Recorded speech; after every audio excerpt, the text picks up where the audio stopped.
ma force.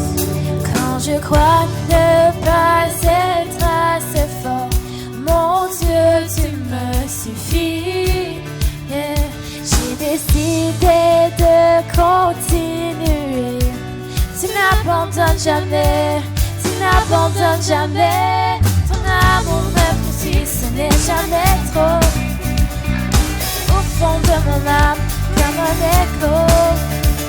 Ton amour me poursuit, ce n'est jamais trop. Au fond de mon âme, comme un écho. Mon âme, un écho.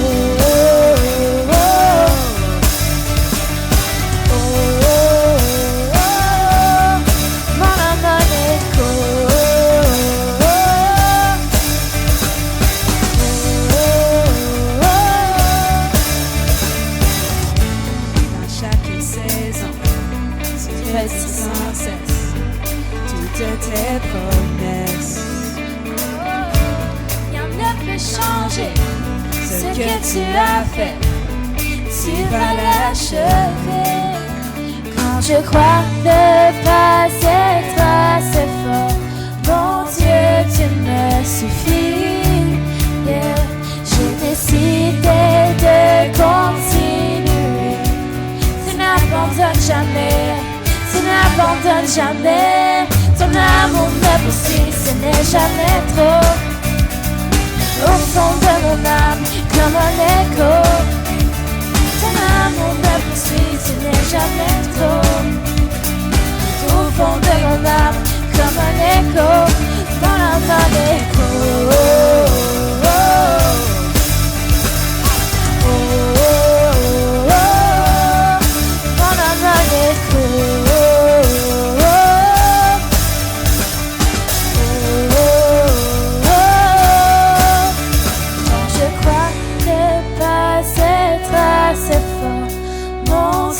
Tu me suffis.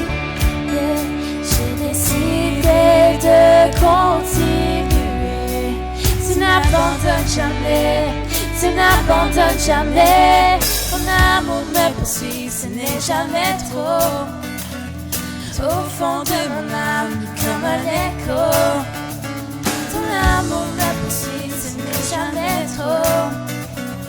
Au fond de mon âme, comme un écho. Hey! Ton amour me poursuit, ce n'est jamais trop. Au fond de mon âme, comme un écho. Ton amour me poursuit, ce n'est jamais trop. Au fond de mon âme, comme un écho. Mon âme, un écho.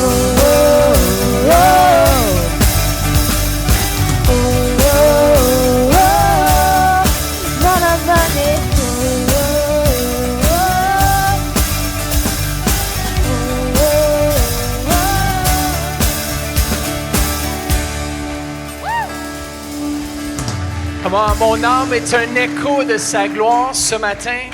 Vous êtes l'écho, vous êtes la voix de Dieu sur terre. Combien de vous le croyez ce matin? Ce matin, on continue sur le thème de Jéhovah. Non, on n'est pas des témoins de Jéhovah. On est en train de parler sur les noms de Dieu. Juste pour clarifier, peut-être certaines personnes demandaient pourquoi il parle de Jéhovah. Alors, Jéhovah était le nom de ce Dieu personnel qu'on retrouve dans l'Ancien Testament et qui est au travers de toute la parole de Dieu. Il est vivant. Et ce matin, on parle de Jéhovah Nissi, qui veut dire Dieu notre bannière. Lorsqu'on élève notre bannière, de victoire vers l'Éternel, on élève le nom de Jésus. C'est comme si on élève un étendard contre l'ennemi de nos âmes. Et ce matin, j'aimerais prendre le temps de saluer tous ceux qui sont ici au Centre Réveil ce matin. Alors, tournez-vous vers quelqu'un et dites-leur, l'Éternel est ma bannière. Dites-leur.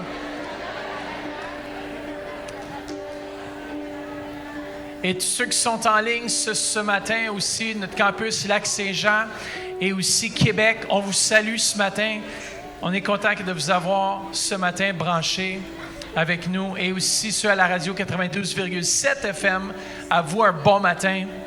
Amen. Soyez bénis. Alors, on va juste prier ensemble. Moi, je prie vraiment durant cette série, une de mes prières était qu'on puisse faire un face-à-face avec Dieu. Est-ce que vous désirez faire un face-à-face avec Dieu? Un face-à-face ne nous laisse pas les mêmes. C'est-à-dire qu'on est transformé. Lorsque Moïse a dit dans Exode, il dit, « Seigneur, fais-moi voir ta gloire. » Et Moïse avait déjà vu la main de Dieu agir dans sa vie, mais il dit, « Je veux voir plus, je veux voir ta gloire. » Et lorsque l'Éternel est passé devant Moïse, ça nous dit que l'Éternel a déclaré son nom, Jéhovah. Et ce matin, je déclare ce beau nom sur vos vies. Le nom de Jésus-Christ de Nazareth, ce nom qui est au-dessus de tout nom, va vous faire remporter la victoire dans tous vos combats. Alors, Père, merci pour ce temps. Merci pour ta présence. Et Père, merci que tu aies déclaré ton nom sur ton peuple. Père, merci que tu es Jéhovah Nissi, tu es notre bannière. Et aujourd'hui, Père, merci que ton Saint-Esprit nous aide à regarder vers toi, à regarder vers l'œuvre accomplie de la croix, dans le précieux nom de Jésus. Et tout le monde dit Amen. Amen. Le Seigneur, tu es le Dieu sauveur, le Dieu des miracles. Nous voulons te louer et t'adorer.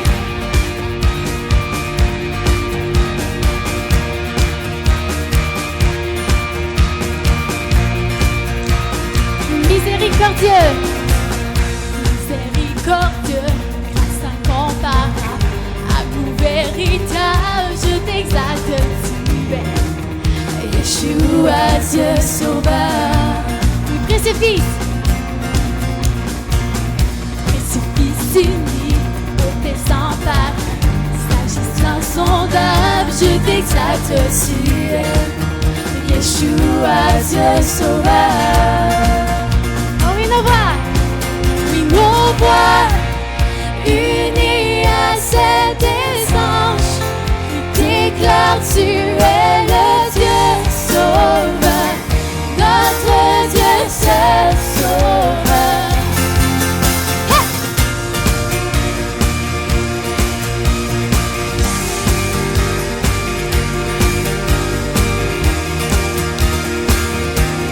Toujours invaincu.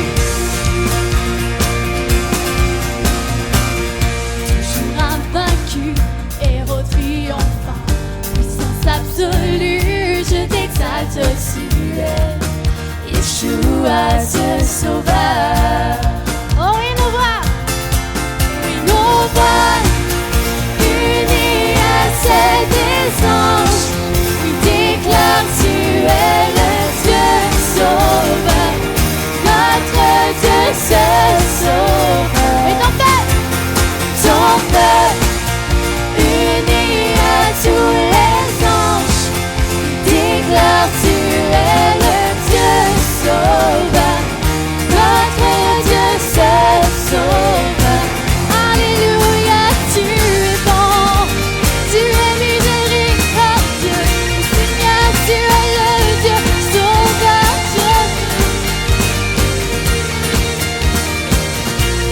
Je suis à toi, Seigneur. Je suis à toi, mon cœur ne bat que si tu es en moi. Je suis à toi, oh oui, je suis à toi, Seigneur. Je suis à toi, mon cœur ne bat que si tu vis en moi. Je suis à toi, oh oui, je suis à toi.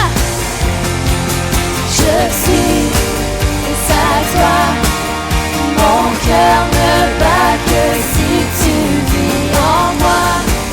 Je suis à toi, oh, je suis à toi, Seigneur. Je suis à toi, mon cœur ne bat que si tu vis en moi. Je suis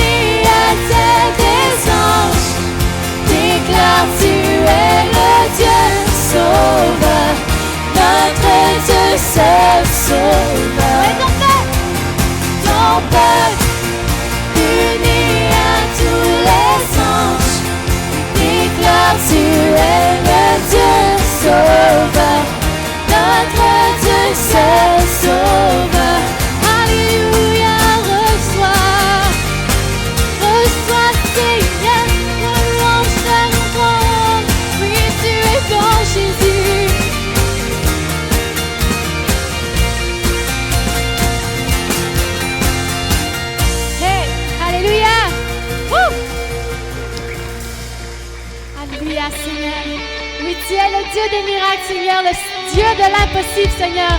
Oui, nous sommes plus que victorieux car tu nous as donné la liberté de te louer, Seigneur. Oui, de vivre pour toi. Oui, Seigneur, reçois, Seigneur, cette offrande, ce parfum, Seigneur. Hey.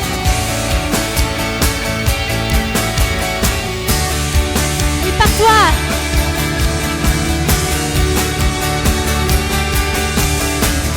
Par toi, l'aveugle voit. Par toi, les muets chantent. En toi, les morts ressuscitent. De tout cœur, nous te louons. Car en toi, plus de ténèbres. En toi, mon cœur crie, je suis libre. Alléluia!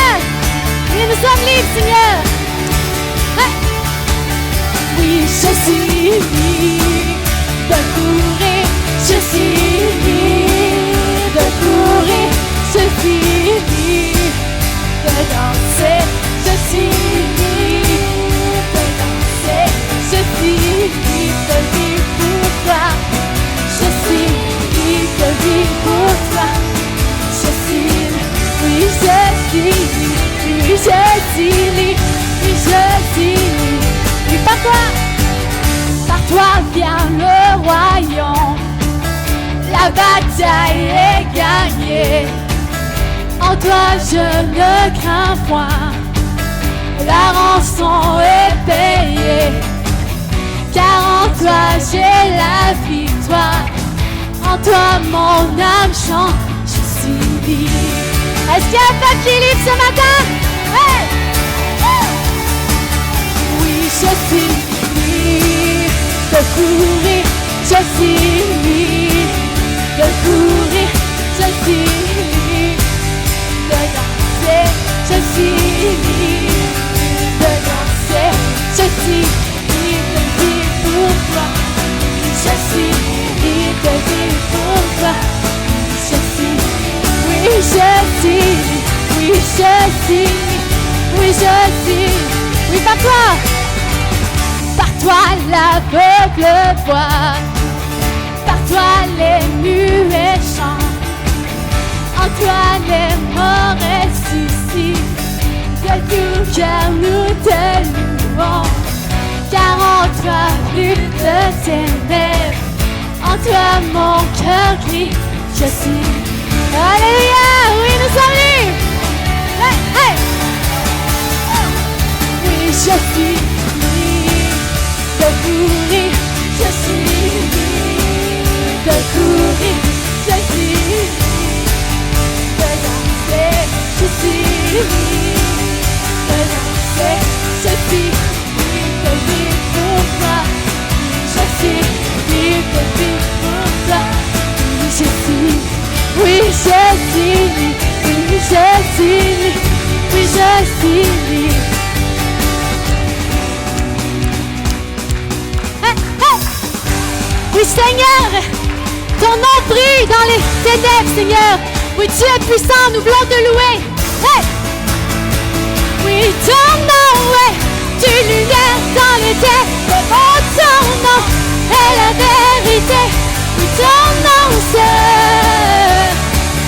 Oui, ton nom c'est. Oh yes, ton nom. Oui, ton nom est une lumière dans les ténèbres. Oh, ton nom est la vérité. Ton nom c'est. Ton nom c'est. Oui, ton nom est une lumière dans les ténèbres. Oh, ton nom est la vérité. Ton nom c'est. Oh oui, ton nom. Oui, ton nom est une lumière dans les ténèbres. Oh, ton nom est la vérité. Ton nom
Alléluia.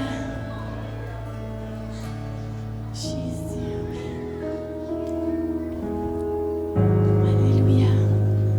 Seigneur, reçois ce parfum. Reçois cette offrande, Seigneur, à ton trône.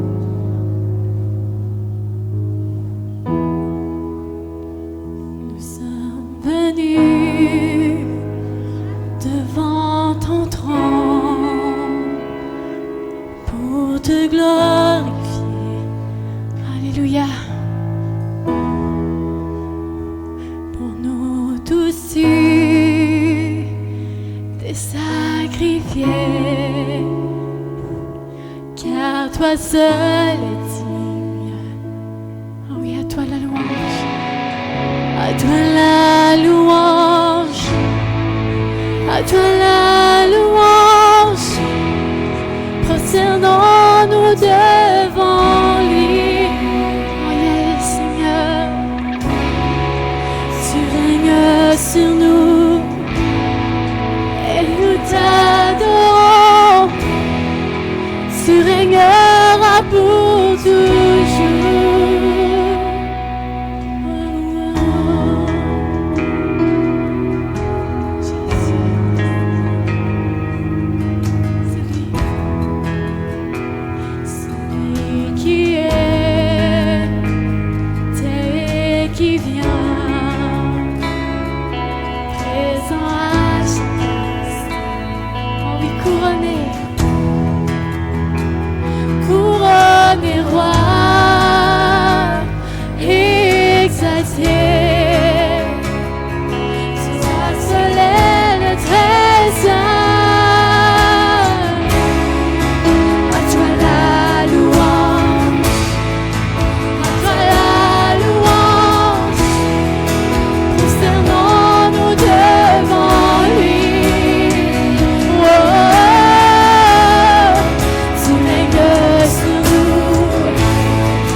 Fidélité, Seigneur.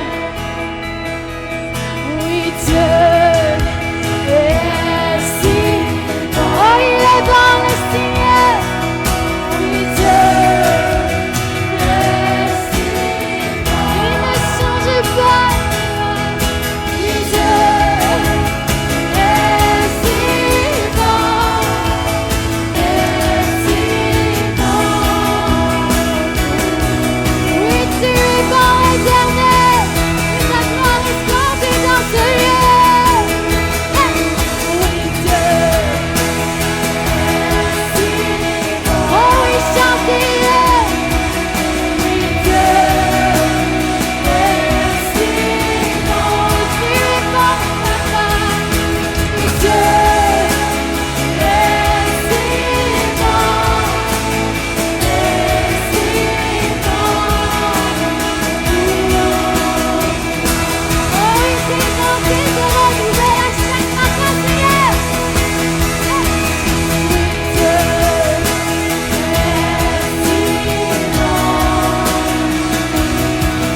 Oui, Dieu est si bon. Seigneur, merci pour ta grâce. Oui, Dieu est si bon.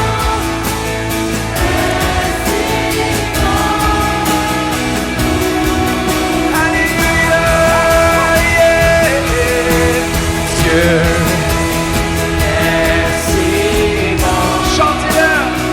Québec, Lac-Saint-Jean. Dieu à la maison. Oui, il est si bon. Élevez son nom. Dieu est si bon.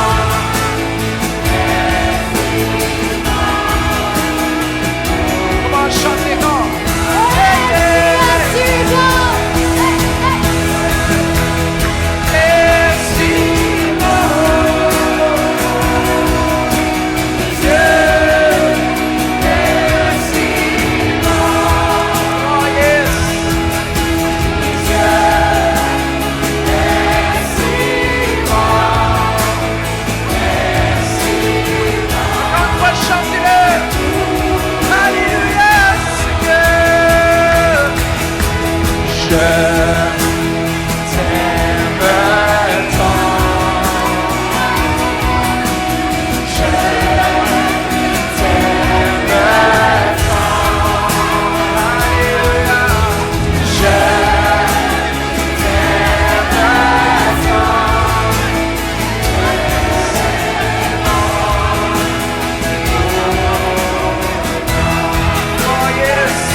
La petite, elle veut venir ici et marcher autour du sanctuaire avec ça. On élève ce matin l'étendard. Tu peux faire le tour du sanctuaire. On continue à chanter. Et si bon, yeah. Dieu est si bon. Alléluia. Dieu est si bon.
propre parole, comment est-ce qu'il est bon ce matin.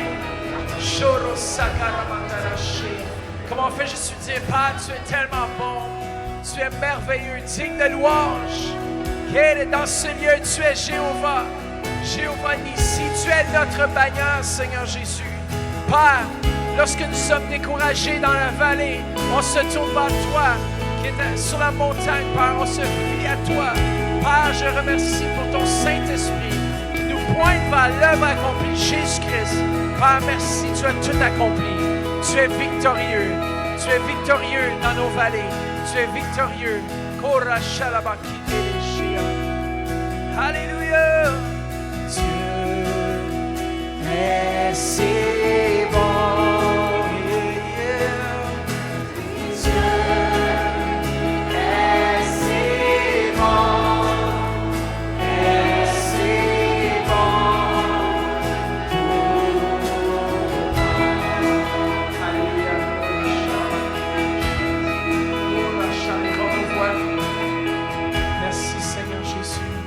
Tu es bon, Seigneur Jésus. Comment?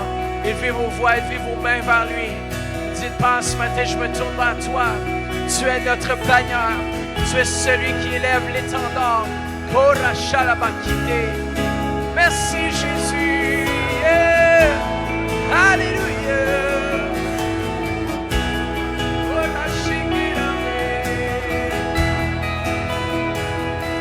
Oh, Jésus-Christ, c'est notre bannière ce matin.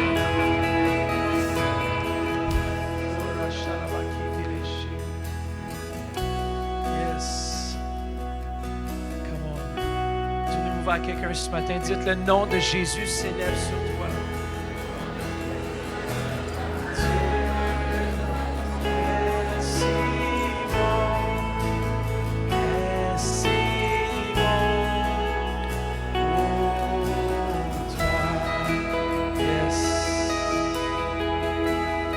Tous les enfants, venez.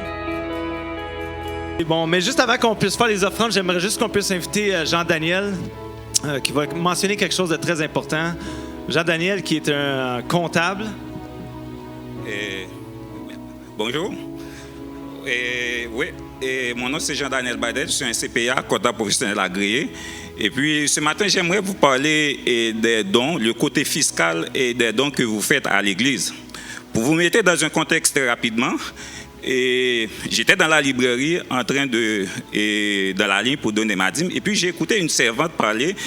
Et puis ça faisait chaud au cœur parce qu'elle disait, moi j'ai à cœur de donner. Et puis lorsque je donne, l'idée c'est pas pour avoir un reçu après pour faire des impôts. Mais j'ai le cœur de donner et puis j'aime donner. Et j'étais très content d'entendre ça, c'est de voir cette ardeur, cette flamme pour cette servante-là de donner. Mais en même temps, avec mon chapeau, fiscaliste aussi, et puis j'avais envie d'approcher cette dame-là, de lui parler. Et puis il y avait Vanessa, pasteur Vanessa qui était là aussi, et puis elle a entendu. Et puis je me suis dit à pasteur Vanessa, je pense que peut-être que ce n'est pas seulement cette servante-là qui pense de cette façon-là, peut-être qu'on devrait parler à toute l'Église. Donc, ce que je voulais vous dire en fait, c'est que le gouvernement canadien, il subventionne en général les organismes de bienfaisance qui font beaucoup de travail, qui aident dans la communauté à différents niveaux. Il y en a qui reçoivent de l'argent directement, des subventions directement du gouvernement, mais il y en a d'autres, c'est à travers les dons que vous faites que le gouvernement subventionne, comme notre Église, qu'on est tous d'accord, qui fait un travail exceptionnel dans la communauté, pas vrai? Donc, c'est à travers les dons que vous faites que le gouvernement va donner une partie à l'Église. Donc, comment est-ce que ça fonctionne? Disons pour l'année 2018 que vous avez donné environ $1,000 à l'Église, vous avez toujours complété votre enveloppe. À la fin, en janvier, comme d'habitude, vous allez recevoir un reçu de l'Église pour faire votre don. Et puis là, vous allez voir votre comptable pour faire votre impôt. En passant, vous pouvez venir me voir aussi. Et puis, on va faire votre impôt. Dans les $1,000, normalement, on va retourner $200. Soit, si vous avez de l'impôt à payer, ben, ça va diminuer de $200. Si vous avez des remboursements, normalement, ça va augmenter de $200. Normalement, si vous avez à cœur de donner effectivement $1,000 à l'église, ben les $200 qu'on vous retourne, vous devriez le remettre à l'église. Parce qu'en ce sens, ça vient faire que vous avez donné $800 au lieu de $1,000. OK, disons que vous avez donné les $200 à l'église. Maintenant, et que c'est seulement ces $200 que vous avez donnés pour l'année 2019. Vous avez quand même rempli une enveloppe. Le gouvernement, lorsque vous allez le déclarer dans les $200, le gouvernement va encore vous retourner $40. Ce qui veut dire que dans les $1,000 que vous avez donnés, en réalité, ça vient de coûter $1,240 que l'Église a bénéficié. Donc, ce qui veut dire que lorsque vous ne remplissez pas l'enveloppe, eh bien, à ce moment-là, soit vous perdez de l'argent, ou sinon vous faites perdre l'argent à l'Église. Donc, c'est très important de compléter, de remplir l'enveloppe. Je sais que vous avez le cœur de donner, que vous ne faites ça pour un reçu quelconque, mais lorsque vous ne le faites pas, vous perdez de l'argent. Et ceci, le gouvernement ne fait pas de différence avec la dîme et l'offrande.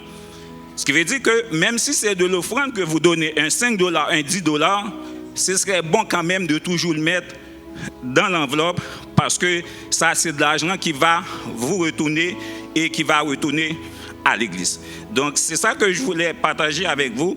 Si vous avez d'autres questions, vous pouvez me voir après. Mais c'est très important de prendre l'enveloppe, de le remplir et de mettre votre argent là-dedans parce que c'est de cette façon-là que le gouvernement retourne de l'argent à l'église, si vous le remettez évidemment, ou sinon, vous gagnez de l'argent en le faisant. Parce que sinon, vous perdez de l'argent tout simplement.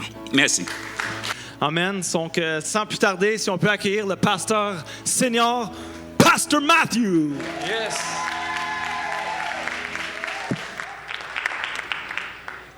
Je dois avouer que nos plumes sont en train de repousser.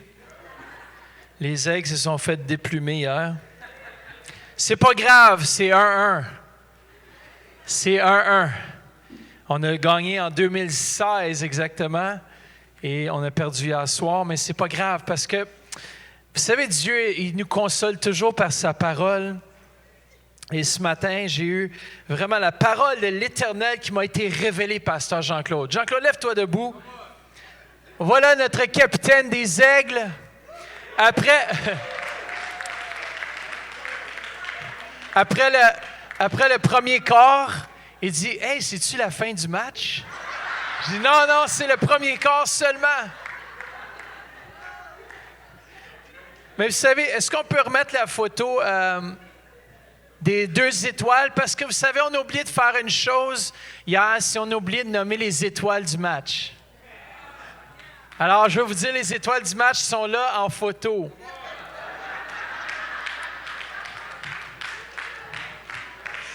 Regardez pourquoi je dis ça. Vous avez dit, ben non, il y avait des étoiles, les jeunes.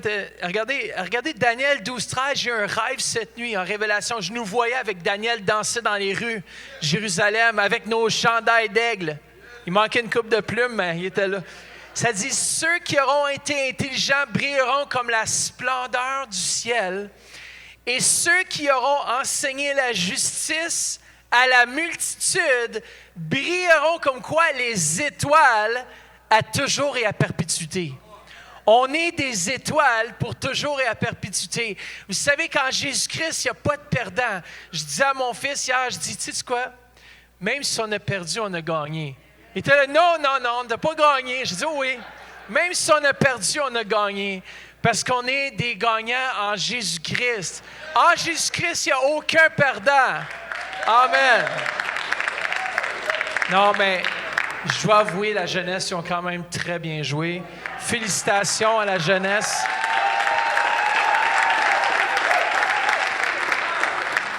On va prier pour les dîmes et offrandes. Seigneur Jésus, merci pour ceux et celles qui s'aiment fidèlement dans ton royaume. Père, on te remercie pour Big Give. On te remercie que nous allons toucher la communauté. Et merci pour ceux et celles qui ont semé dans ton royaume.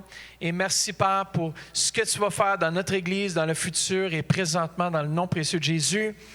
Amen. Amen. Comment? Nous sommes des étoiles et nous brillons à perpétuité ceux qui enseignent la justice. Comment Dieu est tellement bon. Vous savez, on chantait ce chant tout à l'heure que Dieu est si bon. Et parfois, on fait juste chanter pour chanter des paroles. Mais lorsqu'on réalise que dans le nom de Dieu, ce nom si merveilleux, Dieu est tellement merveilleux. Et comme j'ai dit tout à l'heure, lorsque l'Éternel veut se révéler dans une nouvelle dimension, parfois on va se retrouver dans une situation qui est contraire au nom de Dieu. Et le nom de Dieu veut se révéler. Lorsque nous sommes dans les manques financiers, l'Éternel Dieu veut se montrer comme Jéhovah Jireh, celui qui pourvoit. Lorsque tu es malade et que tu es à bout de souffle, lorsque ta santé affaiblit, l'Éternel veut se révéler à toi comme Jéhovah Rapha, celui qui guérit. L'Éternel veut se montrer dans chaque situation de nos vies. Il veut dire, coucou, je suis là. Je suis là. Et lorsque Moïse a demandé à Dieu, il dit, fais-moi voir ta gloire. C'était la prière et le cri de son cœur. Et moi, je prie que durant toute cette série, durant tout ce mois, et qu'on puisse se tourner, le mois prochain, qu'on puisse se tourner vers l'Éternel et dire, Seigneur, fais-moi voir ta gloire. Et qu'est-ce qui est beau dans cette histoire de Moïse, lorsqu'il a demandé à Dieu de lui faire voir sa gloire, l'Éternel a passé devant lui, il l'a mis dans le creux du rocher. Et qu'est-ce que l'Éternel a fait? Il a déclaré son nom. Son nom est tout-puissant. Même si Moïse n'a vu que son nom ou son dos, c'est qu'il a déclaré son propre nom à Moïse. Et lorsque l'Éternel veut se révéler, comment on dit? Lorsque l'Éternel veut se révéler, il va déclarer son nom sur vous. Si vous regardez dans les psaumes, partout dans la parole de Dieu, regardez à chaque fois que l'Éternel est son nom. Regardez le nom. Les fois où est-ce que Dieu mentionne son nom, c'est vraiment incroyable. Des fois, je n'en reviens pas. Lorsque je lis la parole, c'est tout nouveau. Parfois, je dis, je déclarerai mon nom sur mon peuple. Pourquoi? Parce que le nom de l'Éternel est tout-puissant. Le nom de l'Éternel est au-dessus de tout nom. Pourquoi le nom? Parce que le nom, c'est comme la bannière. Le nom, c'est comme ce standard, l'étendard. Vous savez, je vais juste vous lire un passage clé qu'on a utilisé pendant ce mois et aussi pour le mois prochain dans Isaïe 52, verset 6, qui nous dit « Je révélerai quoi? Mon nom à mon peuple, et ils viendront à en connaître quoi? Sa puissance. Je révélerai mon nom à mon peuple, et ils viendront à en connaître sa puissance. » Moi, je veux connaître le nom de l'Éternel. Peut-être tu es dans une situation où est-ce que tu as besoin du nom de l'Éternel. Est-ce que tu pourrais m'apporter le drapeau rapidement? Et ce matin, on va regarder un des noms de Dieu qui est Jéhovah Nissi. Wow! Ah, c'est ce cas, c'est presque plus... Non, ça, c'est pas supposé arriver avec l'étendard, il n'est pas supposé te briser. Tiens, je vais le tenir plus bas. Ah! L'étendard, lorsque les peuples allaient en combat, lorsque les peuples allaient en guerre, il y avait un qui portait l'étendard, il y en avait un qui portait le drapeau. Ce drapeau était symbolique d'un lieu de rassemblement. Lorsque les peuples allaient, alors d'ailleurs, on appelle ça le porte-drapeau. J'aime bien en anglais parce que c'est le standard bearer, c'est le standard. Il porte le standard ou l'étendard de l'armée. Et chaque fois qu'on le regardait, on savait que cela avait une signification symbolique pour nous. Et nous, en tant qu'enfants de Dieu, si on regarde vers Jésus-Christ, si on regarde vers lui, c'est merveilleux. Ça nous fait enlever nos yeux sur nos situations, n'est-ce pas? Lorsque le drapeau était la dernière chose qui devait tomber, si le drapeau tombait, ça veut dire que si on ne voyait plus le drapeau qui symbolisait l'armée qui gardait cette victoire, d'ailleurs, le porte-drapeau il y avait des soldats très vaillants qui le guettaient et c'était vraiment quelque chose de précieux pour une personne d'être porte-drapeau. C'était un poste important Moi, j'aurais aimé ça porter le drapeau à l'époque parce que lui, c'était le dernier à avoir l'épée. Lui, il portait le drapeau puis il était défendu. Non, faut être en l'avant-front. Mais c'était vraiment un poste important. Et lorsque Moïse se retrouve face à une armée, Moïse vient juste de sortir. Merci, on peut peut-être juste me ramener. Ramène-moi le chose juste ici, puis je vais le poser. Moïse se retrouve dans une situation difficile, comme certains d'entre nous. Est-ce que vous vous retrouvez parfois dans des situations difficiles? Moïse vient juste de prendre un peuple. Ils viennent de sortir d'Égypte, le lieu d'esclavage.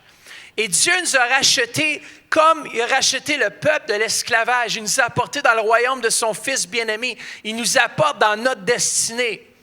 Et lorsque Moïse est sorti d'Égypte, ça nous dit qu'il est arrivé à un endroit, après qu'il ait traversé la mer Rouge, ils ont voyagé encore, ils sont arrivés à un endroit qui s'appelle Mariba, où le lieu où est-ce qu'il n'y avait pas d'eau à boire, ils étaient dans une vallée, ils étaient dans la sécheresse. Et combien de fois dans nos vies, on veut marcher vers la destinée que Dieu a pour nous et on fait face à toutes sortes de difficultés. Ils étaient dans le lieu de sécheresse, dans ce lieu où est-ce qu'il y avait peu d'eau, où est-ce qu'il n'y avait pas d'eau. Et les Amalek, ou les Amalécites qui étaient descendants d'Ésaü, sont venus contre l'armée d'Israël pour combattre contre eux. Et puis ils se présentent là, les Amalécites, et puis là, tu t'imagines, tu es déjà dans le pétrin, tu es déjà dans la misère, tu as le peuple qui essaie de récupérer de tout ce qu'ils ont vécu avec la mer Rouge, pas d'eau, sont là dans la sécheresse, dans le milieu d'un combat, et tout à coup, les Amalécites font face à Israël lors de leur passage pour aller rentrer dans la destinée que Dieu avait pour eux. Vous savez, des fois, dans la vie, lorsque les choses sont difficiles, on a peut-être l'impression qu'ils viennent encore plus difficiles. Est-ce que vous avez déjà vécu ça? Lorsque tu penses avoir surmonté la montagne, lorsque tu penses avoir vaincu l'ennemi, tu es là comme « Yes, j'ai vaincu! » Paf! Un autre coup. Tu es comme « Man, pourquoi encore? » Pourtant, je marche, je m'en vais dans la destinée que Dieu, il nous a appelés à aller dans la terre promise. Dieu nous a appelés à marcher. Et voilà le début d'où se retrouve notre histoire. Dans Exode 17:7, tu as Moïse qui est là. Et le peuple d'Israël qui avait un peu provoqué l'Éternel. On va dire vraiment, il dit, l'Éternel est-il au milieu de nous? Oui ou non? Et parfois, on se retrouve dans une situation où est-ce qu'on ne ressent plus la présence de Dieu. On a passé à travers des temps difficiles. Puis on dit, est-ce que, Seigneur, tu es encore avec moi? Tu es là, dans ta chambre, le soir, tu pries, tu cherches la face de Dieu. Est-ce que tu es encore là, Seigneur? Mais l'Éternel est toujours là. Et voilà comment est-ce que notre histoire débute à partir de Exode 17, verset 8. Les Amalécites vinrent combattre Israël à Réphidim. Dites Réphidim. Alors Moïse dit à Josué, choisis-nous des hommes, sors et combat les Amalécites. Demain, je me tiendrai au sommet de la colline, le bâton de Dieu dans la main. On va dire ça, c'est le bâton de Dieu. Il dit, je vais sortir. Josué, tu vas aller en guerre. Je ne sais pas si c'était aussi long que ça, là, mais... Il dit, tu vas aller en guerre et moi, je vais monter sur la colline avec le bâton de Dieu. Ce bâton était symbolique. Ce bâton était l'étendard du peuple d'Israël au moment où Moïse était le chef du peuple. Puis, est-ce que quelqu'un peut m'amener l'autre? Ça, c'est la verge d'Aaron. Regardez, la verge d'Aaron, elle a fleuri. Elle a porté du fruit même dans sa sécheresse. En tout cas, on ne parle pas de la verge d'Aaron. Vous savez que c'était deux bâtons différents? Hein? Pour ceux qui ne savaient pas, il y avait le bâton de Moïse et la verge d'Aaron. Mais ici, on parle du bâton de Moïse. Le bâton de Dieu, c'était l'étendard pour le peuple. C'était le symbole de la victoire. On sait que ce même bâton s'est transformé dans un serpent lorsque Moïse a jeté son bâton devant Pharaon. Il a dit « paf » et ce bâton s'est transformé en serpent. Vous vous souvenez de cette histoire? Et les magiciens qui ont fait de même. Moi, ce que j'aime avec Dieu, c'est qu'il y a toujours le dessus. Même si nos ennemis pensent avoir le dessus, être sages, ça nous dit que 2 magiciens sont venus et ont fait la même chose. Ils ont lancé leur bâton et se sont transformés aussi en serpents. Mais qu'est-ce qu'on sait? C'est que le serpent de Moïse a avalé les 2 autres. Come on! Le Seigneur va englober nos ennemis comme il a englobé ces 2 serpents maléfiques qui étaient là. Et on savait que c'était l'étendard de Moïse. Et lorsqu'ils sont arrivés à la mer Rouge, on sait que Moïse aussi a élevé le bâton, comme tu vois dans les fameux films. Et puis, la mer s'est ouverte. C'était devenu l'étendard ou le standard pour le peuple d'Israël. Lorsqu'ils voyaient le bâton de Moïse élevé au-dessus de leurs circonstances, ils se souvenaient comment est-ce que Dieu avait été bon dans le passé en Égypte. Et ce même bâton qui a levé les plaies aussi sur Égypte, sur les Égyptiens. Lorsque le peuple voyait ce bâton, il dit « That's it. Voilà notre symbole. Voilà l'étendard. Voilà le standard que l'Éternel place contre nos ennemis. » Et on va continuer à lire ensemble. « Demain, je me tiendrai au sommet de la colline, le bâton de Dieu dans la main. » Josué se conforma à ce que lui avait dit Moïse pour combattre les Amalécites. Quant à Moïse, dites Aaron et Hur, ils montèrent au sommet de la colline, et lorsque Moïse levait la main, Israël était le plus fort, et lorsqu'il baissait la main, Amalek était le plus fort. Comme les mains de Moïse devenaient lourdes de fatigue, ils prirent une pierre qu'ils placèrent sous lui, et il s'assit dessus. Aaron et Hur soutenaient ses mains. Est-ce que je peux avoir mon capitaine à venir ici devant? Et puis, est-ce que Joseph est ici ce matin? Je l'ai vu. Yeah, viens ici, Joseph. Come on, une bonne main d'applaudissement pour... Pourquoi je demande à ces 2? Parce qu'ils sont grands, puis moi, je suis grand. J'ai besoin des grands porteurs de... Si tu peux tenir mon bras, là, comme ça, je suis bien élevé, là. Comment? Lorsque je devenais fatigué, j'avais besoin... Regardez comme un grand, 6 pieds 8. Bon, ça, c'était la ligne de défense. Je pense qu'on avait besoin de plus d'entraînement. Lève mon bras ici. Yes. J'étais fatigué. Et j'avais les 2 qui supportaient mon bras. J'avais les 2 qui étaient là comme appui. Et il disait, comment Moïse, lâche pas le bâton, lâche pas la patate. Non, il disait pas ça. Lâche pas. Tu vas pas, on va vaincre. Et là, Moïse fatiguait. Je sais pas s'il tombe endormi ou quoi, là, mais il tenait ses bras. Et ça dit quand même l'eau pour Aaron et Hur. Regarde, ça shake déjà ça. Je pense que c'est en cause du basket d'hier. OK, merci les boys, c'est bon. Merci, on remercie Aaron et Hur. Alors, ils soutenaient ses mains l'un d'un côté, l'autre de l'autre. Ainsi, elles restèrent fermes jusqu'au coucher du soleil. Et quoi? Et Josué fut victorieux d'Amalek et de son peuple au tranchant de l'épée. L'Éternel dit à Moïse, écris cela dans le livre pour qu'on s'en souvienne et déclare à Josué que j'effacerai le souvenir d'Amalek de dessous le ciel. Et Moïse construisit un autel et l'appela l'Éternel mon étendard ou l'Éternel est ma bannière. Qu'est-ce que je trouve bon ici, c'est que pourquoi est-ce que l'Éternel a demandé à Moïse d'écrire un livre de souvenirs? Parce que lorsqu'on est dans la bataille, lorsqu'on est dans le combat, lorsqu'on est dans la vallée, parfois on oublie l'étendard, on oublie que l'Éternel nous a sortis des troubles dans le passé. On oublie la fidélité de Dieu. C'est pour ça que cette Église est une Église qui va axer sur la louange, pour ne pas oublier les bienfaits de Dieu, pour continuer à déclarer la victoire, pour continuer à déclarer sur nos vies et sur nos familles que Dieu est encore au contrôle. Comment, lorsqu'on lui cède contrôle, lorsqu'on dit Dieu intervient, Dieu vient et il intervient pour nous. Comment? Amen. Oh boy. Un bâton sec. J'ai peut-être maltraité le bâton de Moïse. Là. Alors, l'Éternel, notre bannière. Lorsqu'on élève l'étendard, vous savez, les Olympiens, eux, ils mettent leur drapeau, ils font balader leur drapeau qui représente souvent leur nation. C'est comme s'il y a quelque chose en dedans de nous qui s'éveille, non? C'est comme, hey, ça c'est mon drapeau, ça c'est ma nation, ça c'est mon pays. Il y a quelque chose en dedans qui est comme, c'est comme un cri, c'est comme on se souvient des choses, c'est comme ça rapporte un souvenir à notre mémoire. Et certains drapeaux aussi déclarent l'engagement, l'allégeance, la victoire. Un drapeau, ça peut être vu.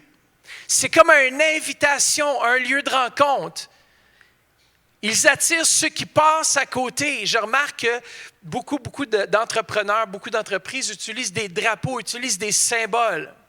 Lorsqu'on était à Hillsong, New York, il y avait des drapeaux qui volaient à l'extérieur, qui disaient Hillsong, New York. Pourquoi? Parce que les gens voient et c'est comme un point de ralliement. Les gens vont voir et se rallient autour. Et ce matin, je veux vous partager quelques points qui sont importants. Dites les deux extrêmes du combat, la vallée et la montagne. Alors, le premier point que je veux partager ce matin, c'est la montagne et la vallée. Souvent, il y a des gens ici, on peut avoir des différentes vallées. Okay? On peut avoir des différents problèmes familiales, au niveau de notre mariage, au niveau de nos relations, avec nos enfants, avec la santé, avec le travail, peu importe c'est quoi les problèmes dans lesquels vous faites face ce matin. Mais il y a beaucoup de gens qui traversent ces moments. Il y a certaines personnes qui combattent seulement à partir de la montagne. Écoutez ce que je veux dire. Lorsque Moïse était sur la montagne, étant sur la montagne, Moïse ne faisait pas grand-chose sauf prier. Il était là, il intercédait, il élevait un standard prophétique. Mais Josué était au combat, lui, il était dans la vallée. Et lorsque Moïse, sa main affaiblissait, c'est que Amalek gagnait sur Israël. Alors, ce qui se passait sur la montagne et ce qui se passait sur la vallée était important parce que d'ailleurs, ils travaillaient en coopération. Ça collaborait ensemble. Si le spirituel n'est pas aussi fort que le naturel dans nos vies, mais il va y avoir un manque en quelque part. Alors, on voit l'importance ici qu'il y a certaines personnes qui disent « Ah, mais Dieu s'en charge. » Ils sont sur la montagne. Un exemple, certaines personnes veulent avoir un travail. Elle dit « Je fais confiance à Dieu pour un travail sans regarder pour un emploi et sans soumettre des applications. » Ils sont là, ils jeûnent semaine après semaine, temps après temps. Dieu, tu es celui qui pourvoit. Tu es tu es Jéhovah Jireh. Oui, Seigneur, tu pourvois un travail. Tu es merveilleux, tu es digne de louange. Alléluia, merci Seigneur. Ils sont là à semaine après semaine, Pasteur Jean-Claude, jour après jour, nuit après nuit. Ils prient, ils intercèdent. Mais Seigneur, tu vas ouvrir les portes. Tu vas ouvrir les portes. Des écluses vont descendre sur moi. Mais qui ne sortent jamais aller chercher un emploi. Comment est-ce que Dieu... Alors ça, c'est l'extrême. Il y en a qui sont tout le temps juste sur la montagne et pensent qu'ils n'ont pas rien à faire dans le naturel. Allez porter votre CV, allez soumettre des applications. Et Dieu va intervenir lorsque vous allez prier maintenant. Il va intervenir parce que vous avez fait quelque chose. Alors, il doit y avoir un balance dans la vallée et la montagne. Trop souvent, il y a beaucoup de chrétiens qui sont débalancés complètement. Sont tellement spirituels qu'ils ne font plus rien dans le naturel. Combien d'entre vous, déjà, ça vous est arrivé à hyper... Vous avez déjà rencontré des gens qui sont... Moi, j'aime pas vraiment ça. Des gens qui sont hyper spiritualisés. Alléluia, alléluia. Tu es rencontré, hey, comment ça va? Alléluia, alléluia. Oh, Dieu est bon, alléluia. Tu es comme, OK. Quoi d'autre? Alléluia, Dieu est bon, man. Ah, il a tellement fait de grandes choses pour moi. C'est tellement merveilleux. Oui, mais... Au-delà de Dieu va agir dans ta vie au quotidien. Ah, le Seigneur est intervenu, j'avais besoin de refaire mon toit ou j'avais besoin de faire telle chose, j'ai mes voisins qui sont venus m'aider. Ça, c'est l'application, c'est ça que Dieu... On doit parler des fois, on doit arrêter d'être hyper spirituel. Ça, je peux vous dire une chose, ça fait peur aux non-convertis. Lorsque tu rentres à ton travail, là, c'est hyper spirituel. Toi, tu sors de la montagne parce que tu as passé du temps dans la présence de Dieu le matin. So, tu arrives au travail, alléluia, kura shaka bababa. Là, les gens au travail disent, mais de quelle montagne ce gars-là, il descend? Arrêtons d'hyper-spiritualiser les choses et démontrons l'efficacité du temps sur la montagne dans l'excellence de notre travail au lieu.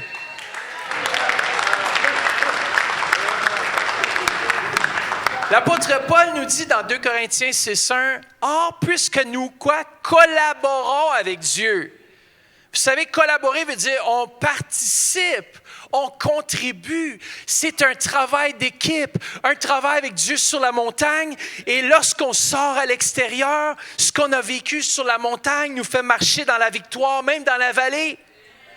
Parce qu'on garde nos yeux fixés sur lui, même en marchant dans la vallée. Comment l'Éternel est ma bannière. Jéhovah, come on. Nissi. Regardez bien l'équilibre parfait ici. Dans 2 Thessaloniciens 3:10, ça dit, en effet, lorsque nous étions chez vous, nous vous donnions cette règle, que celui qui refuse de travailler renonce aussi à manger. Alors, voici la règle, l'équilibre. Regardez dans Psaume 37:25, j'étais un enfant et me voilà vieux. Jamais je n'ai vu un homme de bien être abandonné, ni ses descendants mendier leur pain. On voit l'équilibre dans la parole de Dieu. Il faut travailler. L'apôtre Paul, il dit, come on, si ceux qui ne travaillent pas, ils ne mangent pas. Alors, il y a un travail à faire, même dans le naturel. Vous savez que parfois, tout ce qui se lève contre nous pour nous empêcher de faire la volonté de Dieu, écoutez bien, c'est les forces des ténèbres. C'est notre Amalek. Votre Amalek va s'élever de différentes façons. L'Amalek veut faire face dans vos situations lorsque vous faites marcher tout simplement. Vous êtes une bonne personne, vous aimez Dieu et tout ça, je peux vous garantir qu'être une bonne personne dans le royaume de Dieu, ça ne veut pas dire que tu n'auras pas de combat. Et souvent, le combat va venir de façon vraiment sournoise. L'ennemi va utiliser des fois les gens qui sont le plus près de toi pour t'accabler, pour te mettre à terre. Et c'est là qu'il faut vraiment voir que ce n'est pas le naturel. Il y a quelque chose de plus. Il y a quelque chose de surnaturel. Jonathan, on a fait face à New York dans le train là-bas. Je ne sais pas si tu voulais venir expliquer. Viens expliquer le combat que tu as vécu dans l'esprit à New York. C'est une mouette, la femme. Il y avait une mouette spirituelle dans le métro. Non, mais on était les 4 ensemble, les 4 hommes. Puis on discutait, puis on voyait une femme qui sortait son livre, Smith Wigglesworth, puis elle disait en autres mots, Jean Lamarche était situé juste en face, puis elle disait, puis lui il riait un peu parce qu'elle parlait, elle évangélisait super fort, mais c'était super comme yark. Tu sais, tu n'étais pas attiré, ça n'attirait pas les non-croyants. Tu sais, le feu de l'enfer va descendre sur ceux qui se moquent de Dieu, puis là tu as Jean qui se tourne, puis il y a un petit smirk, il y a un petit sourire sur le coin de la lèvre. Puis là, elle dit, « Oh, les gens ne se moqueront plus de Dieu au dernier jour! » Puis tout, et ainsi de suite. Fait que là, j'ai provoqué, OK? J'étais un gars qui aime provoquer, puis j'ai dit, « Rokobo Shanababa! » Tu sais? Puis j'ai dit, « Regarde Patrick, ben sa réaction. » Puis là, elle a commencé à me dire, « Tais-toi, toi, c'est du diable qui parle! » Et ainsi de suite. Et donc, j'ai dit, « Écoute, j'ai dit, tu fais le bon travail du diable, tu es l'accusateur des frères. » Et là, elle s'est levée, puis j'ai commencé à la filmer, puis à frapper mon téléphone. Je dis, wow, ça, c'est des beaux fruits de l'esprit. Fait que, elle dit, je te réprime. Puis elle a commencé à parler, puis elle dit, t'es un démon aux yeux bleus. Elle dit en anglais, I call hellfire brimstone on your life. J'appelle le feu de l'enfer qui descend sur ta vie. Puis finalement, c'est arrivé à son arrêt d'autobus, de train, puis elle devait quitter. Puis là, j'ai provoqué encore plus. J'ai dit, regarde bien, tu vas obéir à ma commande au nom puissant de Jésus-Christ. J'ai dit, tu vas sortir du métro quand je te commande. Là, la femme, elle arrive pour sortir, puis elle dit, non, c'est moi-même qui va sortir par moi-même. J'ai dit, non, au nom de Jésus-Christ, tu sors. Puis elle arrive pour sortir, puis elle dit, non. J'ai dit, ah ouais, sors. Elle a sorti, je dis, Hallelujah. Come on.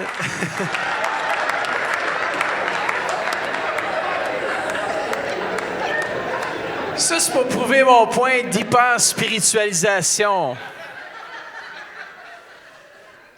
Vous savez, je disais à cette femme, j'essayais de parler. Vous savez, quand la Bible dit une réponse douce calme la fureur. Moi, j'étais assis là, puis je suis un gars bien doux, tu sais. Là, je dis, écoute, madame, est-ce que vous avez besoin de prière pour quelque chose? Elle dit, non, toi, j'ai pas besoin de prière. Là, tu as la mère de la femme qui se lève après tout ça, un gros cirque dans le train de Jésus, puis tout ça. Puis le monde qui était non-chrétien dans le train se dit, mais c'est quoi ça? Là, tu as la mère qui se lève après tout ça. Terminons ceci en prière. Je dis, oh boy, il y a des démons religieux ici. Tout ça pour dire, Éphésiens 6,12 nous dit, car ce n'est pas seulement de notre combat à nous qu'il s'agit. Nous n'avons pas à lutter uniquement contre notre nature terrestre, ni contre de simples ennemis mortels, mais contre les puissances occultes, contre une organisation spirituelle satanique, contre les dictateurs invisibles qui, dans les ténèbres, veulent contrôler et régir notre monde, contre la légion des esprits démoniaques dans les sphères surnaturelles, véritable agent du quartier général du mal. Ça, c'est la version parole vivante. Mais c'est juste pour vous dire que parfois, on va marcher. Parfois, on veut faire le bien. Nous, on ne voulait pas faire du tort à la dame. On voulait juste avoir une communication. Et la communication, elle était brisée comme ça. Mais juste pour vous dire que des fois, il y a des gens qu'on va rencontrer qui vont être remplis de mauvais esprits, qui vont être, dans le fond, animés.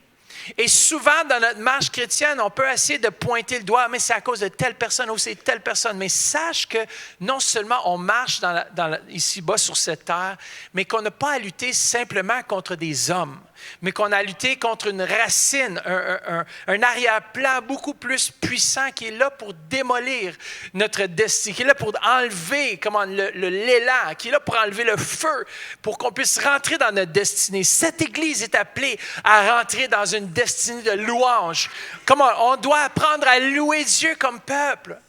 Je vous dis, souvent, on a critiqué les églises francophones parfois, où les gens, des fois, ça a toujours quelque chose auquel critiquer. Vous savez que le signe que votre foi est en défaillance, c'est la critique. Un des signes principaux qu'on commence à perdre la foi, c'est qu'on commence à critiquer. Le peuple, lorsqu'ils étaient dans le désert et qu'ils se tournaient vers Moïse, dit « Comment ça, on n'a pas d'eau? Tu nous as amenés pour mourir au désert. » Et la critique commence toujours lorsqu'on perd notre foi, qu'on dit « Seigneur, ce que tu as fait pour moi n'est pas assez bon, ou j'ai besoin de plus parce que, tu sais, là, on est dans le trouble. » On commence à regarder aux circonstances au lieu de regarder vers Jéhovah, Jireh, celui qui pourvoit. Mon prochain point, c'est celui-ci. Le combat spirituel peut nous fatiguer. Le combat peut nous épuiser. Combien de fois j'ai réalisé que parfois Dieu va permettre à ce qu'on est dans la vallée, on regarde vers nos ressources à nous, nos capacités naturelles, et qu'on se tourne vers nos propres forces pour dire, ben moi je suis capable. Moi j'ai la volonté, pasteur Jean-Claude. Moi j'ai la volonté, pasteur Jacqueline. J'ai la volonté en moi. Je suis capable de vaincre toutes choses. Tandis qu'on oublie que Dieu est là dans la bataille. Et Dieu, parfois, ce que j'aime avec lui, c'est que des fois, on va être dans une situation ou une circonstance insurmontable, naturellement parlant. On va être dans une situation difficile dans le naturel et Dieu va permettre cela afin de nous révéler son nom. Afin que lorsqu'on est rendu à bout de nous-mêmes, vous savez, la meilleure place à être en Jésus-Christ, c'est à bout de soi. Parce que lorsque tu es à bout de soi, c'est là que tu peux dire, Seigneur, si je traverse cela, si je le traverse à cause de toi. Peut-être qu'aujourd'hui, tu te retrouves dans une situation où est-ce que tu es à bout de souffle, tu es épuisé. Sache que vous êtes dans une bonne place. Dis à quelqu'un, tu es dans la bonne place, tu es dans une bonne place. Peut-être que vous avez perdu le goût de lire votre Bible, de prier. Toutes les choses qui étaient simples, dans le fond, deviennent difficiles. Mais je veux vous dire une chose qui est réconfortante, c'est moi, c'est pour ça que j'aime l'Église de Jésus-Christ. J'aime l'Église parce que même parfois, en tant que pasteur senior, on peut être découragé. Ou il peut y avoir des combats, il y a des jours où est-ce que tu n'as juste pas le goût. Tu aurais le goût d'aller faire comme d'aller te cacher dans le sable à Cuba quelque part. Comment d'entre vous êtes comme ça des fois dans la vie? Il y a des choses qui se passent, puis tu aurais juste le goût de te sauver de tout. Comment? Je ne suis pas le seul ici. Il y a des fois, là, il faut que tu rentres au travail, tu es comme, puis là, je vais revoir telle personne, lui, il était tellement fatigant, puis je vais voir telle chose. En tout cas, je n'ai pas le goût. Mais sache que c'est pour ça que j'aime l'Église de Jésus-Christ, parce qu'à chaque fois que je rentre ici pour prier avec mon staff, je suis tellement encouragé. Il y a ministre Madeleine qui rentre. « Hey, j'ai vu une vidéo hier, j'en reviens juste pas sur la prière, puis comment se tenir dans la présence de Dieu, puis déclarer, puis aller chercher ce qu'on a de besoin. » Puis je suis comme « Hey, c'est vrai, hey, c'est ça, il faut que je fasse maintenant. Il faut que je rentre dans le trône de Dieu, il faut que j'aille chercher ce que j'ai besoin. » Après, tu as Pasteur Jacqueline qui est là, qui dit « Hey, tu sais, Pasteur Matt, check, j'ai eu un verset qui dit que dans nos faiblesses, il est fort. » Et puis je suis comme « Yes, c'est vrai, Pasteur Jacqueline. » Là, on se tourne les uns vers les autres, on se encourage. Lorsque Moïse faiblissait, ça nous dit qu'Aaron et Hur sont venus à côté de lui et ont levé ses bras. Et dans nos faiblesses, dans nos manquements, je veux vous encourager parce que souvent, le jeu de l'ennemi, c'est de vous éloigner de l'Église. Tout de suite, aussitôt qu'il y a des problèmes qui s'élèvent, vous dites « Ah, c'est à cause de Pasteur Matt. C'est à cause de Pasteur Jean-Claude. Quand je suis allé à l'Église, il ne m'a pas regardé. C'est à cause de lui. Je savais que je vivais des combats et c'était difficile, mais là, je sais pourquoi. » Mais le contraire, c'est de venir à l'Église, de dire non, je vais être là parce que je vais avoir un Aaron et je vais avoir un Hur. Vous savez, ça prend de l'humilité pour dire qu'on a besoin de l'aide lorsqu'on est dans des situations, lorsqu'on est dans la vallée. Lorsqu'ils étaient, le peuple d'Israël dans la vallée, ils se tournaient vers Moïse qui était en haut et ils voyaient l'étendard, ils voyaient le bâton de Moïse qui était toujours élevé et ils prirent force. Mais ça prenait, Moïse avait besoin d'un Aaron et d'un Hur. Et l'Église de Jésus-Christ est cet endroit où vous pouvez venir être ressourcés. Et non seulement ressourcés, mais renforcés par vos frères et vos sœurs qui sont assis à côté de vous. Come on. Tourne-toi vers quelqu'un ce matin et dis, tu me donnes le courage de continuer. Come on, yes.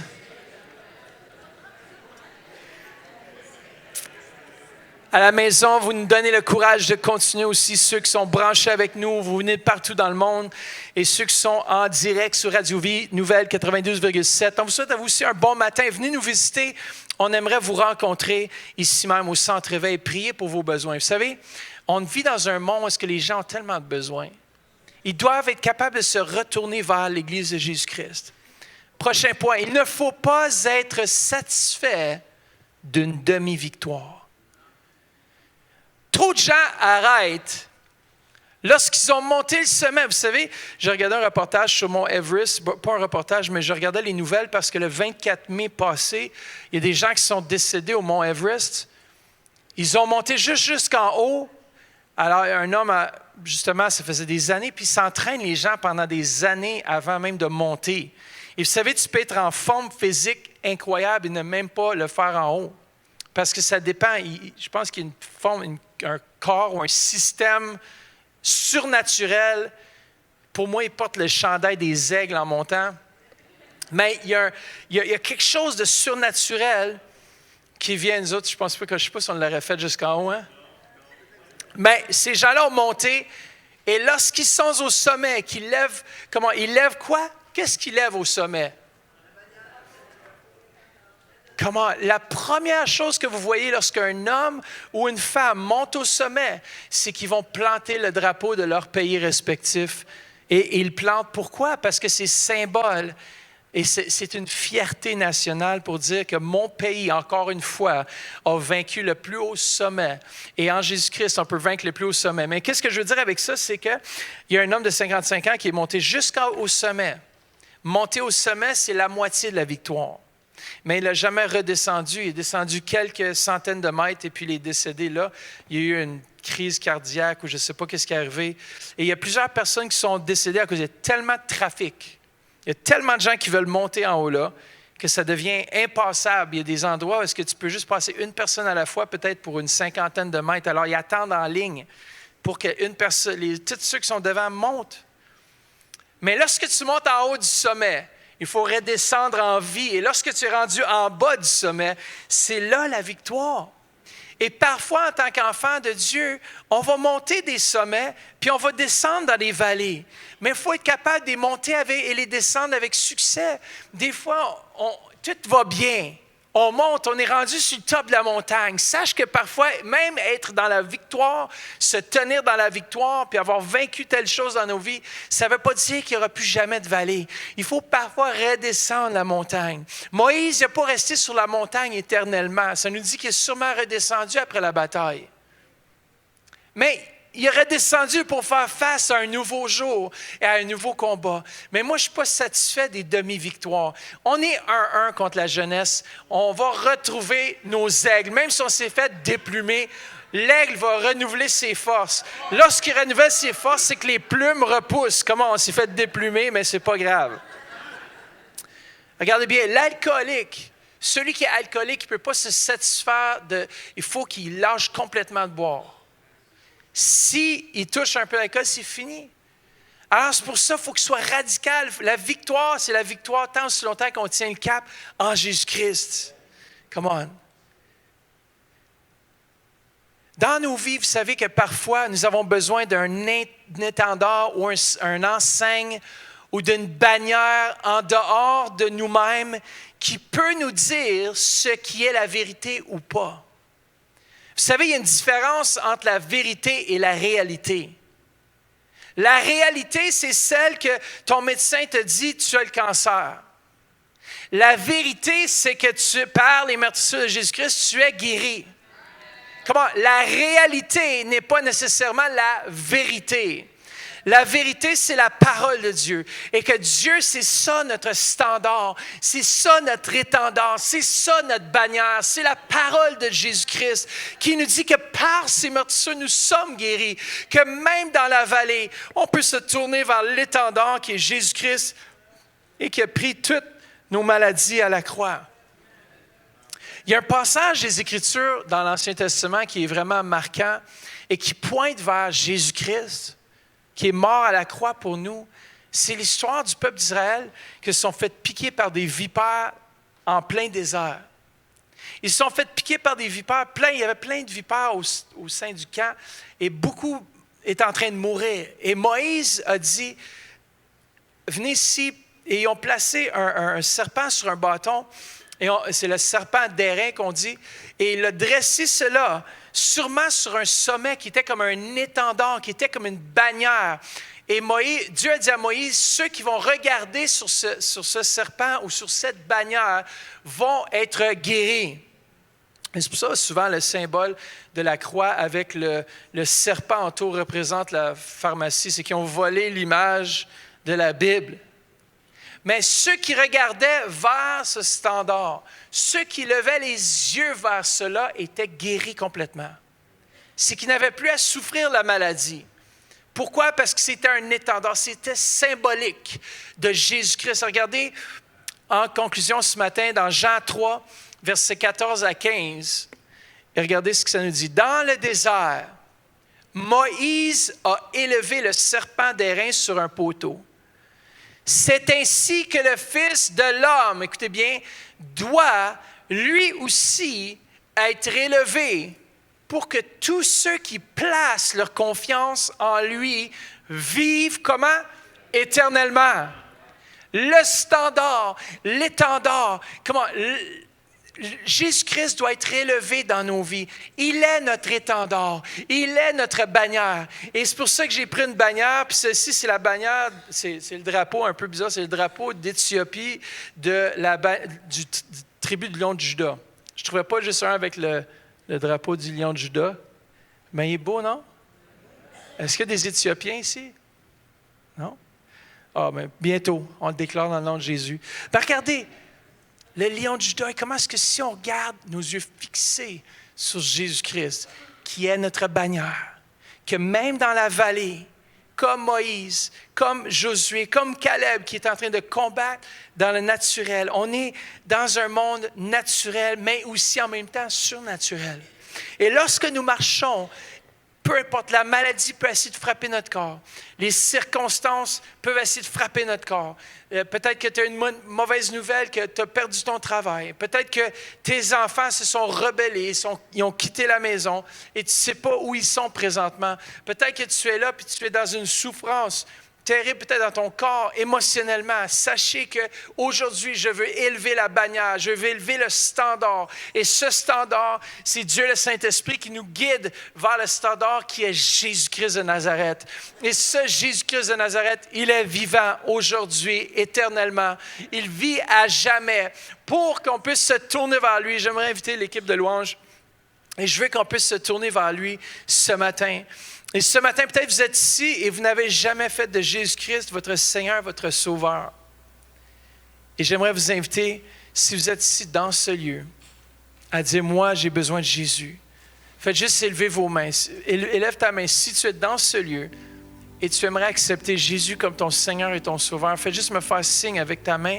Et une fois que tu l'as levée, puis je la vois, tu peux la descendre. Mais est-ce qu'il y a quelqu'un dans ce lieu qui dirait, moi, j'ai besoin de Jésus-Christ? Est-ce qu'il y a quelqu'un qui soit ici? Peut-être que vous êtes à la radio, par Internet ce matin. Et on va prier avec vous aussi cette prière. Mais est-ce qu'il y a quelqu'un qui serait ici qui dirait, moi j'ai besoin de Jésus? Faites juste me faire signe en levant vos mains. Comme en peuple de Dieu, faites juste prier avec moi quelques instants.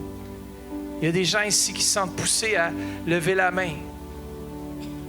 Il y a une main? OK, je vois ces mains, faites juste la descendre. Merci d'être honnête.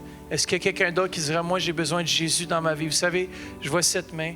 Il y a quelqu'un d'autre qui dirait, moi, j'ai besoin de Jésus. Fais juste lever la main. Merci de répondre à cet appel. Jésus frappe à la porte de ton cœur ce matin. Comment est-ce qu'il y a quelqu'un d'autre qui dirait, moi, j'ai besoin de Jésus? C'est le plus beau nom. Si on traverse cette vie et qu'on a Jésus avec nous, il est notre étendard. On peut lever les yeux vers lui, dire, Seigneur, merci. Est-ce qu'il y a quelqu'un d'autre qui dirait, j'ai besoin de Jésus? Faites juste lever la main. Est-ce qu'on peut tous se lever ensemble pour un instant? Et j'aimerais encourager juste ceux qui ont levé la main. La Bible nous dit, celui qui me confessera devant les hommes, je le confesserai devant mon Père qui est dans les cieux. Et si vous êtes ici, la Bible dit aussi dans Romains que si tu confesses Jésus comme le Seigneur et le Sauveur de ta vie, il est fidèle et juste, il va venir habiter dans votre cœur. Si vous êtes ici, vous avez levé votre main, je vous inviterai juste à venir ici devant. Prenez l'allée du centre ou l'allée sur le côté et faites juste venir quelques instants. On va juste prier cette prière avec vous. S'il y a des gens aussi en ligne qui veulent faire cette prière, on va prier avec vous. Gênez-vous pas, on ne va pas se moquer de vous, on ne va pas vous humilier ou rien comme ça. Si vous êtes ici et vous avez fait vous avez levé la main, qu'est-ce qu'on va faire? Je comprends que des fois c'est difficile de monter devant. On va juste prier tout ensemble cette prière. Et si vous avez fait cette prière pour la première fois, venez voir notre équipe. On veut vraiment suivre, on veut vous saluer, on veut vous donner quelque chose aussi. Alors, faites juste répéter avec moi tout le monde. Dites, Seigneur Jésus, je viens devant toi pour te demander pardon pour tous mes péchés. Viens dans mon cœur. Viens dans ma vie. Je te confesse maintenant comme le Seigneur et le Sauveur de ma vie. Amen. Si vous avez fait cette prière, vous êtes né dans une nouvelle famille. Vous avez ce beau nom de Jésus. Le Saint-Esprit est venu habiter en vous. Et je vous encourage à vous joindre à la famille du Centre Éveil, à venir, à participer. On a des services les mardis soirs aussi à partir de 19h30. Ce mardi, on n'a pas de service, c'est les groupes maison. Si vous n'avez pas de groupe maison, je vous encourage à vous joindre à un groupe maison. On a un groupe maison parmi là où vous êtes. Si vous avez fait cette prière, on veut vous encourager. Ce matin, s'il y en a qui ont besoin de prière, peut-être que vous êtes malade dans votre corps, peut-être que ça ne va pas au travail, ou peu importe votre besoin, pendant qu'on chante ce chant, on va déclarer la victoire sur vos vies. Et j'inviterai les étudiants aussi, Kairos, les gradués, à venir devant prier avec moi pour Come on. Ceux qui ont des besoins. Si c'est vous, vous avez un besoin, on va élever l'étendard de Jésus sur vos besoins. Come on. Est-ce qu'on peut croire ensemble? Si vous êtes malade ici, c'est votre temps. Si vous souffrez émotionnellement, c'est votre temps. Si vous n'arrivez pas à dormir la nuit, c'est votre temps. Si vous avez des problèmes au travail, c'est votre temps. On va élever sur vos vies l'étendard de Jésus-Christ. Et l'Éternel va être ici, il est ici, il va intervenir pour vous. Peut-être qu'on peut chanter ce chant. Voilà comment je mène mes combats. Voilà comment, yeah. Voilà comment je mène mes combats. Voilà comment je mène mes combats. Yeah, yeah. Voilà comment je mène mes combats. Yeah. Voilà comment je mène mes combats. Voilà comment je mène mes combats. Voilà comment je mène mes combats. Voilà comment. Yeah. Voilà comment je mène mes combats. Voilà comment je mène mes combats. Voilà comment je mène mes combats. Voilà comment je mène mes combats. Alléluia, Seigneur. Voilà comment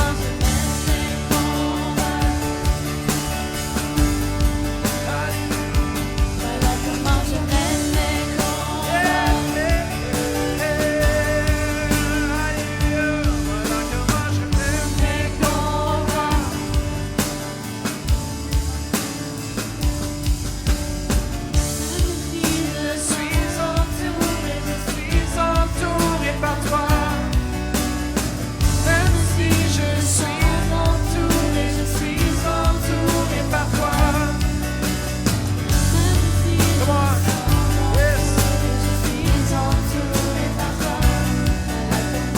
Mène mes combats.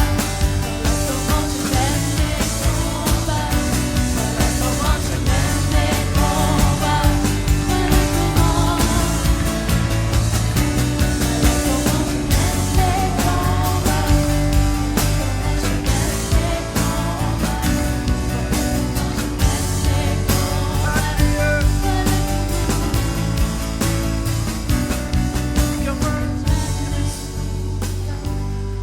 Comment je mène, oh, voilà comment je mène mes combats. Yeah. Mes combats. Come on, yes. Voilà comment je mène mes combats. Voilà comment, yeah. Mène mes combats. Oui, Seigneur, voilà comment je mène mes combats. Voilà comment, Alléluia, Seigneur. Oui,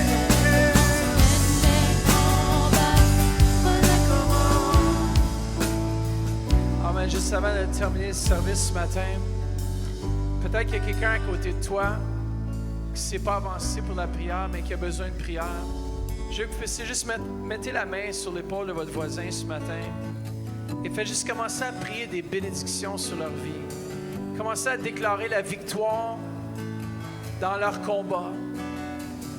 Ce n'est pas nos combats, c'est l'Éternel qui se charge de nos combats avec nous. Sharabakiti. Alléluia, Seigneur. Oh, voilà comment je mène mes combats. Yeah, yeah. Voilà comment je mène mes combats. Alléluia. Voilà comment je mène mes combats. Oh, Voilà comment je mène mes combats. Alléluia. Voilà comment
Et je vais déclarer sur vos vies que vous allez réaliser que malgré la vallée, il y a un étendard sur la montagne. Il y a un étendard qui est élevé. Et ce nom est Jésus. Le plus beau nom. Le nom qui est au-dessus de tout nom. Et Jésus est là avec vous. Et Père, je te remercie pour ton Église. Père, te déclarer que les portes du séjour des morts ne prévaudront point contre elle. Et moi, je vais déclarer sur cette assemblée, je vais déclarer sur ceux qui nous écoutent par le biais d'Internet ou la radio, nos campus, je vais déclarer la victoire dans le combat. Père, tu as déjà vaincu à la croix. Tous les combats auxquels on fait face, tu es déjà victorieux. Tu nous promets déjà de marcher dans la victoire et non dans la défaite. Et je déclare, Père, que les situations, les circonstances dans nos vies vont changer parce que tu es notre bannière. Et Père, on s'appuie sur toi. On s'appuie sur tes promesses. Je sens qu'il y a des gens ici qui doivent commencer à énumérer des listes. Énumérer des listes de ce que Dieu a fait pour eux. Comment? Il y a des gens ici qui ont besoin qu'on puisse énumérer des listes. Oui, merci Seigneur, tu m'as sauvé. Telle date, je te remercie pour ce si beau salut. Et peut-être que c'est un emploi que tu cherchais et tu as eu cet emploi. Je veux que tu notes. Père, merci pour l'emploi. Tu cherchais une femme ou un mari et l'Éternel a pourvu. Merci Seigneur pour ma femme. Tu désirais des enfants. Merci Seigneur pour mes enfants. Come on. Si vous êtes là ce matin, vous êtes encore en vie, c'est déjà quelque chose auquel on peut remercier Dieu, auquel on peut lui donner toute la gloire, tout l'honneur, parce qu'il est bon. Il est Jéhovah Nissi. Alléluia. En terminant, faites juste lever les mains. Et Seigneur, merci que tu es avec eux.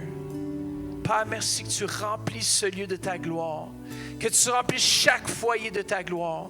Père, fais-nous voir ta gloire. Père, on veut voir ton visage. On veut vivre dans ta présence. Père, laisse-nous voir ta gloire.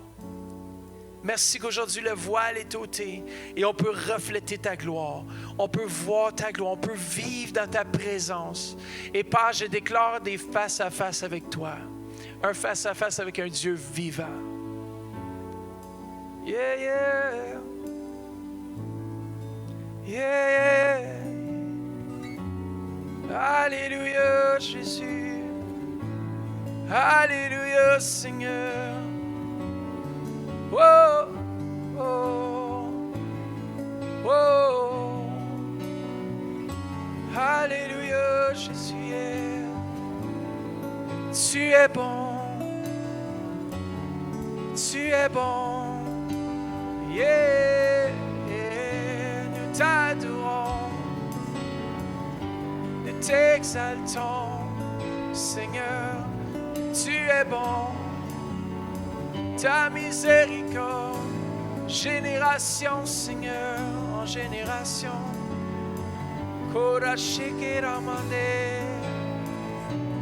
Alléluia, Seigneur, Alléluia, Jésus, yeah. Alléluia.